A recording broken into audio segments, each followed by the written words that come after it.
Imagine you're in a Zoom meeting and your engineering manager asks, "Any concerns before we move forward with this?"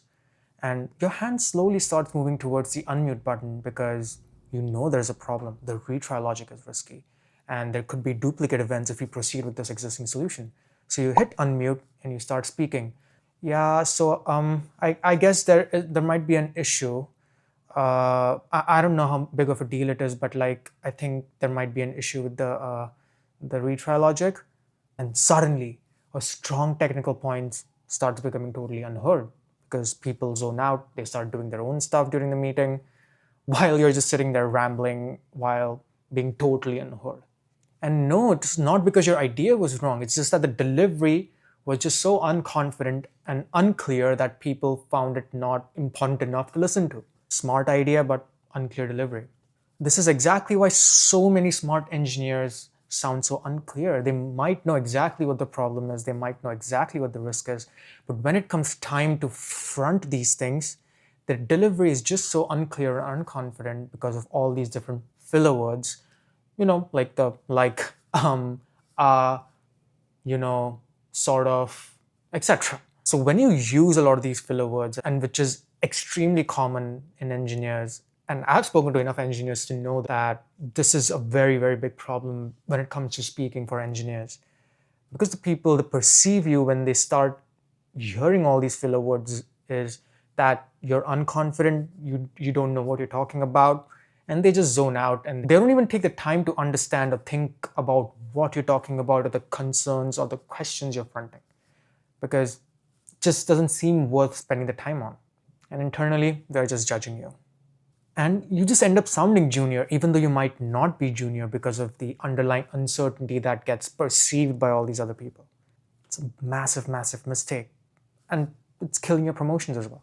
Why do filler words even happen? They happen because as engineers, we tend to start rambling about too many things, start talking about too many points, and we start talking about them so fast that our brain usually cannot keep up at times, and it haphazardly connects all these different words and sentences with these filler words like, and so on. I know exactly how this is because I used to severely struggle with this at a point. I mean, you've seen my YouTube videos now, and the fact that I've put a lot of time and effort into improving my communication skills is why I can speak the way I do. And my usage of filler words has drastically reduced. But I wasn't in that same spot at one point, and I used to go unheard all the time. But once I made the change to start talking more confidently and talking with clarity, the way people started hearing me and started perceiving me was totally different. And it led to me building clarity for everyone else during meetings, me becoming the respected engineer, and things like really good salary increases, promotions, and all of that just coming as a byproduct. So the root cause sometimes are these tiny things that one needs to focus on and improve, which will result in you being perceived differently and getting all these other things that you actually want. Because the cost of not fixing these small things, which totally go unnoticed, by the way, because most engineers, they feel they only need to focus on their technical skills and whatnot, but the way you build clarity for others or the way you speak and how people perceive how you speak and how you deliver your ideas makes a massive difference on what kind of opportunities you get or even if you get invited to certain meetings and whatnot. Because if you're not seen as that person who builds that clarity during meetings, people might just not invite you. So you won't get a seat at the table. You won't get invited to those high priority projects because for high priority projects, you need those engineers who can drive clarity more than the implementation. That's actually the easy part, especially with AI. So being that engineer who can front all these different concerns, ask those relevant questions in a confident and clear way, is going to be extremely important. This specific thing is costing you way more things that you can imagine, costing you good opportunities, it's costing you promotions, costing you great salary increases because of that. And the more time you put into this and not fix this, it's just going to keep costing you a lot, my friend. If you're wondering what you can even do to fix these filler words, let's talk about that. So one of the quickest ways that you can even try doing this immediately is when you feel a filler word coming up in your brain, just pause. Yes, exactly. That's it. Just pause. You don't have to pause for God knows how long because you know your brain is always thinking. and putting things together. So you can even pause for like a second, if not less than that. In your brain, you might think, oh shit, I paused for an eternity. But for the listener, it doesn't come off like that. For the listener, they feel that you're actually putting thought into what you're saying and then speaking, instead of just rambling and putting in a bunch of shitty filler words and that delivery coming off in a very unconfident and unclear way. So let me give you an example. So let's say you hit your unmute button and you start talking. I think I might have a concern. Looking at the logic and the things we touched upon, I see a potential issue with the retry logic, and so on. As you can see, I took multiple different pauses in between, but it came off in a much more confident way as compared to the version that you might have heard at the start of the video. The perception is that I'm putting a bit more thought into what I'm saying before I say it, and so the delivery also changes because of that. So yeah, just start pausing when you feel like a filler word might be coming out. And to help with that, something you can even try is slow down how fast you speak. So once you start slowing down how fast you speak, you start perceiving the filler words coming out much sooner, so you can immediately pause. And over time, as you get used to doing this, you can start speeding up again, and then you can start talking at a natural speed, because at that point, your brain will have been trained to pause when a filler word would have come out. So definitely try that. And it works absolute wonders. So for example, I've been working with a client, Gautham, who has over 13 years of experience. So yeah, this problem is not just for junior or mid-level, it's for senior engineers as well.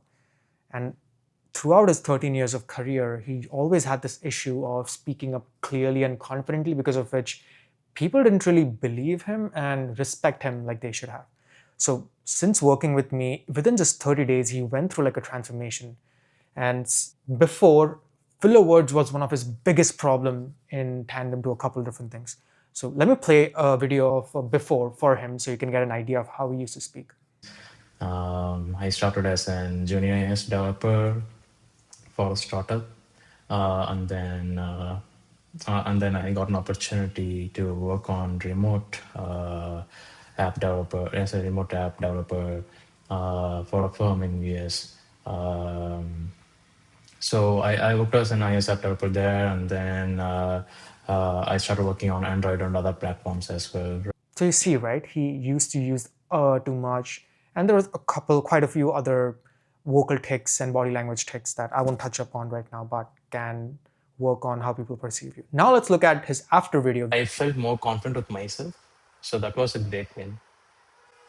And then from 10th video to 20th video, I didn't have any clue about anxiety at all. I forgot that I had anxiety while recording my videos. And then I was able to smile more, and I had even better eye contact. And this time I was able to control the eye contact I was having. You see how big of a difference that is, right? Just sounds so much more confident. He started taking pauses when filler words were coming out. And again, we also worked on a couple other body language and all of those other things to make him sound a shit ton more confident and clear than he was originally. But the biggest thing we fixed was his filler words. So it can make a massive difference in how people are perceiving you. And he's seen that firsthand. People are taking him a lot more seriously right now. Just a few weeks ago, he pitched an idea to his engineering manager and project manager, something which had never done before in his career. And it was actually bought in by them, and now he's leading that initiative.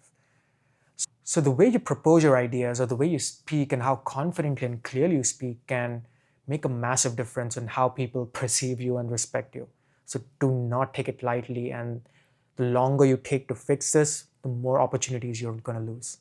And if this is something you struggle with and want to take some intentional step towards fixing this, check out my 30-day guide that I put together on how you can go about practicing some of these speaking skills yourself at home and try your best to start speaking more confidently and clearly.